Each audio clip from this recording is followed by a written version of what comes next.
کہانی ہے، یہ حقیقت نہیں ہے۔ اور مزید تفصیل سے اس پہ کلام کرتے ہیں ترجمان القرآن ربیع الاول 1365 ہجری میں۔ کسی نے یہی سوال کیا تو جواب میں کہتے ہیں نعوذ باللہ ثم نعوذ باللہ، الفاظ اور الفاظ کی شدت پہ غور کیجئے۔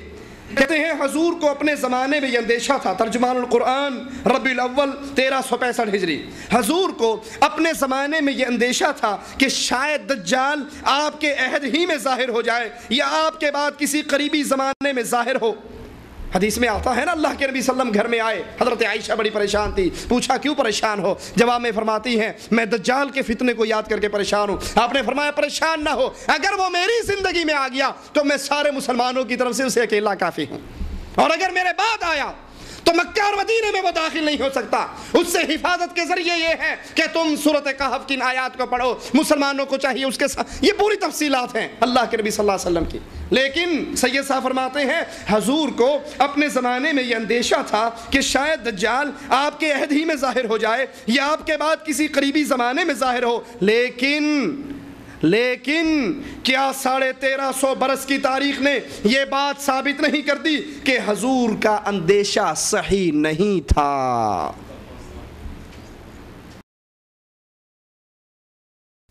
کیا 1350 برس کی تاریخ نے یہ ثابت نہیں کر دیا کہ حضور کا یہ اندیشہ صحیح نہ تھا؟ اب ان چیزوں کو اسی طرح نقل و روایت کیے جانا کہ گویا یہ بھی اسلامی عقائد ہیں۔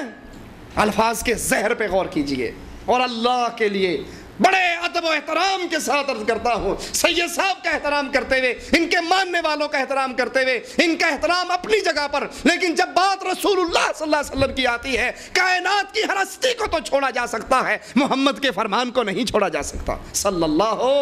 علیہ وسلم۔ پھر عرض کر دوں، چڑھانا مقصود نہیں، چھیڑنا مقصود نہیں، طنز کرنا مقصود نہیں، مقصود یہ ہے کہ جو محمدی جرنیلی راستے سے پیچھے ہٹا ہے وہ بھائی یو ٹرن لے کر دوبارہ اس راستے پہ چل جائے، وہ دوبارہ رسول اللہ صلی اللہ علیہ وسلم کی اتباع پر آ جائے، ان عقائد کو تسلیم کرے جو کتاب اللہ اور سنت رسول اللہ صلی اللہ علیہ وسلم میں موجود ہے۔ کسی کی عقل میں نہیں آتے تو ان کی عقل آپ کی اور میرے لیے دلیل نہیں ہے، ہمارے لیے دلیل ہے جو آیت میں نے ابتدا میں پڑھی، اتبعوا ما انزل الیکم من ربکم ولا تتبعوا من دونہ اولیاء۔ اتباع کرنی ہے تو صرف محمد رسول اللہ کی، اور اس پہ جو اللہ نے نازل کیا ہے منزل من اللہ شے کی اتباع کرنی ہے، اس کے علاوہ ولا تتبعوا من دونہ اولیاء، کسی دوست کی، کسی پیارے کی، کسی سید کی، کسی شیخ کی، کسی ولی کی، کسی پیر کی اتباع آپ کی اور میرے لیے ضروری نہیں۔ ہمارے لیے نجات کے لیے جس کی اتباع ضروری ہے وہ محمد رسول اللہ صلی اللہ علیہ وسلم۔ کہتے ہیں کہ اب ان چیزوں کو اسی طرح نقل و روایت کیا جانا کہ گویا یہ بھی اسلامی عقائد ہیں، نہ تو اسلام کی صحیح نمائندگی ہے اور نہ اسے حدیث کا صحیح مفہوم کہا جا سکتا ہے۔ جیسے کہ میں عرض کر چکا ہوں، اس قسم کے معاملات، غور کیجئے اللہ کے لیے، اس قسم کے معاملات میں نبی کے قیاس و گمان کا درست نہ نکلنا، اس قسم کے معاملات میں نبی صلی اللہ علیہ وسلم کے قیاس و گمان کا درست نہ نکلنا ہرگز نبوت، منصب نبوت پر طعن کا موجب نہیں ہے۔ اگر یہ بات اللہ کے نبی صلی اللہ علیہ وسلم کی ثابت نہیں ہوئی، ترجمان القرآن فروری 1946 اس ترجمان القرآن میں سید صاحب فرماتے ہیں ان امور کے متعلق، دجال وغیرہ کی امور کے متعلق مختلف باتیں حضور سے احادیث میں منقول ہیں، وہ دراصل آپ کے قیاسات ہیں جن کے بارے میں آپ خود شک میں تھے۔ انا للہ و انا الیہ راجعون۔ وہ رسول علیہ الصلاۃ والسلام، وہ رسول علیہ الصلاۃ والسلام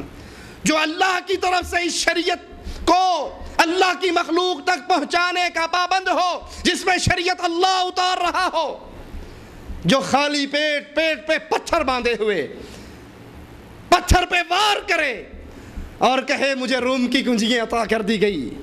وہ رسول صلی اللہ علیہ وسلم جو اپنے تعاقب میں آنے والے سراقہ سے کہے اس دن تیرا کیا حال ہوگا جس دن تیرے ہاتھ میں کسرا کے کنگن پہنائے جائیں گے۔ وہ نبی جو اللہ کی طرف سے بولتا ہے اس کے بارے میں سید صاحب فرماتے ہیں ترجمان القرآن کے اندر کہ اللہ کے نبی خود شک میں تھے، آپ کے قیاسات تھے، آپ کو بھی یقین نہیں تھا ان مسائل کے اندر۔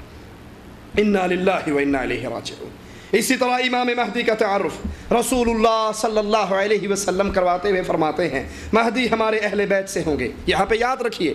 ایک امام مہدی ہیں جو پیدا ہوں گے اہل سنت کے عقیدے کے مطابق، اور ایک من کے کالے، دل کے کالے، اندر سے کالے، باہر سے کالے، ان کا عقیدہ ہے کہ وہ امام غائب ظاہر ہوگا۔ جو ظاہر ہوگا وہ ایسی غار میں چھپا ہوا ہے کہ علامہ ثانوی ظہیر رحمۃ اللہ علیہ ایک تقریر میں فرمانے لگے کہ میں وہ غار دیکھ کر آیا، اور جب میں نے اس غار کے سائز کو دیکھا تو میں نے آ کر لاہور میں کہا کہ اس سے تو چوہا بھی نہیں نکل سکتا، امام کہاں سے نکلے گا۔ وہ ایک ڈرامہ ہے، یہودیوں کے عقائد کی طرح ایک ڈرامہ ہے امام غائب کا حاضر ہونا۔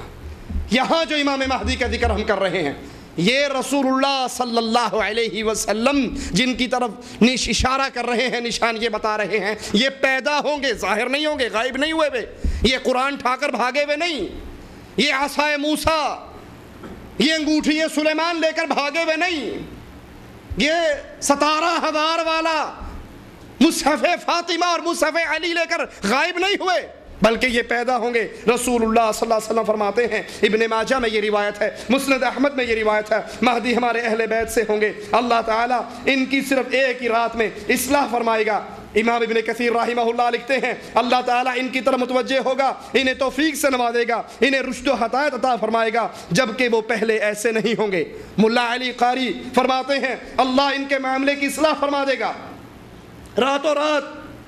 یا رات کی ایک گھڑی میں ان کی قدر و منزلت کو بلند کر دے گا، حتیٰ کہ اسی رات میں اہل اختیار ان کو خلیفہ ماننے پر متفق ہو جائیں گے۔ ام المؤمنین ام سلمہ رضی اللہ تعالی عنہ فرماتی ہیں رسول اللہ صلی اللہ علیہ وسلم نے فرمایا ایک خلیفہ کی وفات کے موقع پر لوگوں میں اختلاف ہوگا، اہل مدینہ میں سے ایک آدمی بھاگ کر مکہ میں پہنچ جائے گا، اہل مکہ اس آدمی کے پاس آئیں گے اور اسے مجبور کر کے گھر سے نکالیں گے، حجر اسود اور مقام ابراہیم کے درمیان لے جائیں گے، وہاں اس کی بیعت کریں گے، شام کی طرف سے ایک لشکر روانہ کیا جائے گا جو کہ مکہ و مدینہ کے مابین زمین میں دھسا دیا جائے گا، لوگ اس کے پاس پہنچیں گے، اس کی بیعت کریں گے، پھر قریش کے خاندان میں سے ایک آدمی اٹھے گا، وہ ان کی طرف لشکر بھیجے گا، وہ ان پر غالب آ جائیں گے، اور یہ مغلوب لشکر اسی بنو کلب کا ہوگا، اور جو ان کے لشکر سے حاصل ہونے والی غنیمت سے کچھ حاصل نہ کر سکا وہ بھی محرومی ہوگا۔ وہ شخص غالب لشکر والا مال تقسیم کرے گا، لوگوں میں نبی اکرم کی سنت کو نافذ کرے گا۔ اس وقت اسلام مکمل نافذ اور مستقر ہوگا، وہ 7 سال رہے گا۔ یاد کر لیں نبی صلی اللہ علیہ وسلم کی نشان یہ کیسے سٹیپ بائی سٹیپ آپ سمجھا رہے ہیں، 7 سال تک رہے گا، اور مسلمان اس کی نماز جنازہ پڑھیں گے۔ مسند احمد اور ابو داؤد کے اندر یہ احادیث موجود ہیں۔ مگر آئیے سید مودودی صاحب اس احادیث کے بارے میں اور ان عقائد کے بارے میں، امام مہدی کے بارے میں وہ کیا عقیدہ پیش کرتے ہیں۔ تجدید و احیاء دین ان کی کتاب ہے، صفحہ نمبر اس کا 42 ہے، 42 صفحہ پر اللہ کے نبی صلی اللہ علیہ وسلم کی احادیث کے بالکل الٹ ان کا اپنا مفہوم کیا ہے، سنیے، اور اس کو وہ اپنا مفہوم بھی کہتے ہیں میرا اندازہ یہ ہے، حدیث رسول نہیں کہتے میرا اندازہ یہ۔ اللہ کے نبی نے فرمایا وہ ہمارے اہل میں سے ہوگا، اہل بیت میں سے ہوگا، ایک رات میں اللہ اس کی اصلاح کرے گا، مدینے سے آئے گا، مکہ کے اندر پہنچے گا، حجر اسود اور مقام ابراہیم پر مسلمان اس کو پکڑ کے اس کی بیعت کریں گے، زبردستی اسے گھر سے نکالیں گے، وہ مسلمانوں کے ساتھ مل کر جہاد کرے گا، 7 سال حکومت کرے گا، پھر وہ فوت ہوگا، مسلمان اس کا جنازہ پڑھیں گے۔ مسلمان جانتے ہوں گے کہ یہ وہی ہے جس کی رسول اللہ صلی اللہ علیہ وسلم نے نشانی یہ بیان کی تھی۔ سید صاحب کیا فرماتے ہیں، تجدید و احیاء دین صفحہ 42، میرا اندازہ یہ ہے کہ آنے والا اپنے زمانے میں بالکل جدید ترین طرز کا لیڈر ہوگا، کوئی سیاسی لیڈر ہوگا، بالکل پینٹ شرٹ بابو ٹائی لگا کے آئے گا، جدید ترین طرز کا لیڈر ہوگا، وقت کے تمام علوم جدیدہ پر اس کی مجتہدانہ بصیرت حاصل ہوگی، انٹرنیٹ وغیرہ یہ سب DSL اس کے گھر میں لگے ہوئے ہوں گے، بیٹھ کے تقریریں کرتا ہوگا، بالکل ایک دم نئے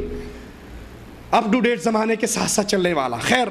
وقت کے تمام علوم جدیدہ پر اس کو مجتہدانہ بصیرت حاصل ہوگی، زندگی کے سارے مسائل مہمہ کو وہ خوب سمجھتا ہوگا، عقلی و ذہنی ریاست، سیاسی تدبر، جنگی مہارت کے اعتبار سے وہ تمام دنیا پر اپنا سکہ جما دے گا، اپنے عہد کے تمام جدیدوں سے بڑھ کر جدید ثابت ہوگا۔ اس دور میں جتنے جدید ہوں گے وہ ساروں کی جدیدیت کو مار کے ان سب سے زیادہ جدید ثابت ہوگا۔ مجھے اندیشہ ہے کہ اس کی جدتوں کے خلاف مولوی اور صوبی صاحبان پہلے سے شورش برپا کر دیں گے۔ یہ اشارے پتہ نہیں